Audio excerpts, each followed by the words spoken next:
نجاست جسم یا کپڑوں پر لگ گئی ہے تو اب یا تو یہ رقیق نجاست ہوگی، رقیق سے مراد پتلی جیسے لیکویڈ ہوتا ہے، یا گاڑھی ہوگی، یا گاڑھی ہوگی، یعنی یا تو پیشاب لگ گیا یا کوئی گوبر لگ گیا جانور کا، ٹھیک ہے، تو گوبر جو ہے وہ گاڑھی نجاست میں آتا ہے، پیشاب جو ہے یہ پتلی نجاست میں آتا ہے۔ اب یہ جسم پر لگ گیا تو اس کو پاک کیسے کرنا ہے؟ اگر نجاست گاڑھی ہے تو اس کے پاک کرنے میں یہ شرط ہے کہ بس یہ نجاست ختم ہو جائے، زائل ہو جائے، کپڑوں سے چلی جائے۔ اب چاہے یہ 1 مرتبہ دھونے سے چلی جائے، چاہے 2 مرتبہ دھونے سے چلی جائے، چاہے 10 مرتبہ دھونے سے چلی جائے، نجاست کے عین کو صاف کرنا ہے، یعنی جو وہ نجاست لگی ہوئی ہے بس اس کو صاف کر دینا ہے۔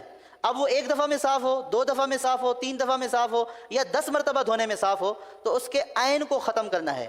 گاڑھی نجاست میں اس کے عین کو، یعنی وہ جو چیز لگی ہوئی ہوتی ہے اس کو کپڑوں سے، جسم سے، بدن سے، چیز سے زائل کرنا ہوتا ہے۔ جب وہ عین نجاست وہاں سے زائل ہو جائے گی، چاہے وہ 1 مرتبہ دھونے میں چلی گئی، تو وہ جگہ کیا ہو جائے گی؟ پاک ہو جائے گی۔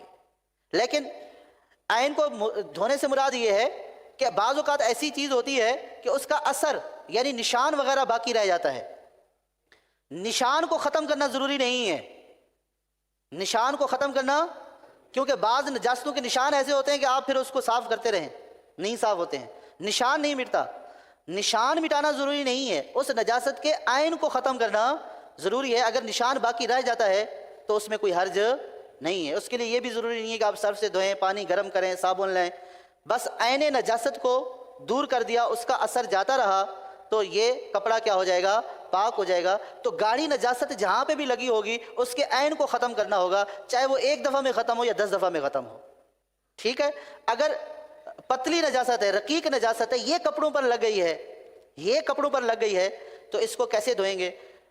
اس کو دھونے کا طریقہ یہ ہے کہ اس کو 3 مرتبہ دھوئیں گے، اور ہر مرتبہ دھو کر اچھی طرح نچوڑیں گے، اتنا نچوڑیں گے کہ کوئی قطرہ اس کے اندر باقی نہ رہے۔ تو اب یہ 3 مرتبہ جب ہم نے اس کو دھویا، تیسری مرتبہ دھونے سے ہمارے ہاتھ بھی پاک ہو گئے اور یہ چیز بھی کیا ہو گئی؟ پاک ہو گئی۔ ہاں، لیکن اب ایک کم پانی میں دھونا ہوتا ہے اور ایک زیادہ پانی، بہتے ہوئے پانی میں، جاری پانی میں۔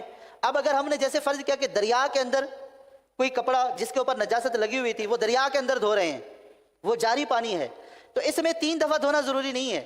اس میں یہ ہے کہ اتنا دھوئے کہ اس کا غالب گمان ہو جائے کہ اب نجاست چلی گئی ہے۔ اگرچہ وہ 1 مرتبہ اس نے دھویا اور اس کو غالب گمان ہو گیا نجاست زائل ہو گئی ہے، تو بہتے پانی میں یہ 1 مرتبہ بھی اگر اس طرح دھو لیا کہ اس کا اپنا گمان یہ ہے، غالب گمان یہ ہے کہ نجاست چلی گئی ہے، تو اب 2 یا 3 مرتبہ دھونے کی ضرورت نہیں ہے۔ اسی طرح ہم نے نل کے نیچے دھویا، نل چلا دیا اور اس کو اچھی طرح دھویا، ایک ہی دفعہ دھونے میں ہمیں اس بات کا غالب گمان ہو گیا کہ نجاست چلی گئی ہے، تو اب اس کو 3 مرتبہ دھونے کی ضرورت نہیں ہے۔ اسی طرح جاری پانی ہے، بہتا ہوا پانی ہے، اس میں نجس کپڑا ڈال دیا، ہم نے اصلاً دھویا ہی نہیں، نچوڑا ہی نہیں ہے، اور وہ کپڑا اس کے اندر پڑا رہا، اور ہمیں غالب گمان ہو گیا کہ اس پانی کے اندر پڑے رہ جانے کی وجہ سے اس کی نجاست چلی گئی ہے، تو وہ کپڑا کیا ہو گیا؟ پاک ہو گیا۔